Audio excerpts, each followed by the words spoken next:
For me, what I enjoy, apart from the parts that I sing, is to actually be backstage and listen to the other singers when they do their own scenes.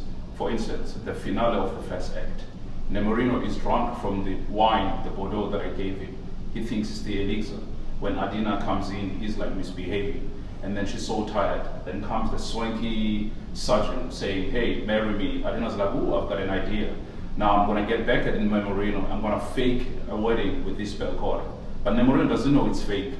And so he pleads, like, Adina created me, believe me, you know, you cannot marry him, you should marry me, and all the music though, when he does that, and when she responds, and then he comes with his own different music on top of this, then the chorus comes in, it builds that kind of like a Rossini crescendo as it goes there.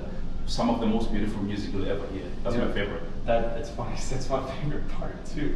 Yeah, there's so many great moments in this opera. Una Fortina Lagrima is a beautiful aria, but for me, really the moment, and the genius of Donizetti, for me, this is in that moment because, you know, the duet with Nemorino and Adina has happened, and then the sergeant comes back on, is trying to woo her, and then everyone's melodies and everyone's emotions start building and getting set up, and at first it's a trio, and then moves into a quartet, and the chorus comes in, but you have these opposing viewpoints. You have this poor boy who's trying to, just wants to figure it out and fall in love with this and make this girl love him, and then the sergeant, Belcore, is just tearing her apart and yelling at him, and it's a complete juxtaposition of emotions, and then the music is just heartbreaking.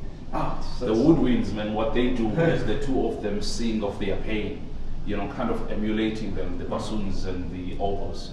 It separates it. Also, Brandy, which comes immediately after Una Fortiva, when he says, like telling her of how much he feels about her. Yeah. And then her response, that music. And then when the two of them sing their duet, finally saying, well, I love you. We've been waiting 3 hours. We've been waiting 3 hours to get that. You can't get that. So beautiful. You can't get that experience on So, this. you know, Donizetti played a fundamental role in influencing Verdi, because Verdi would take that to different heights and say, hey, let's dig deeper into the hearts. Let's not just be showy, but I can sing high notes and whatnot, to let us focus on the drama and the music. So yeah, Donizetti then plays a fundamental role because of that reason.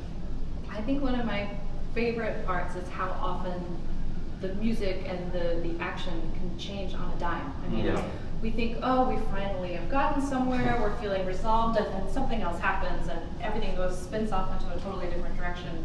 Actually, one of my favorite scenes is the duet with you in the second act, because that's where Adina finally, she's so stubborn, and you know, what she wants is right in front of her face.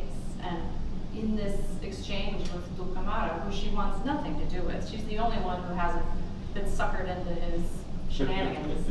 But that is the catalyst that then sort of points us in a direction of resolution and honesty.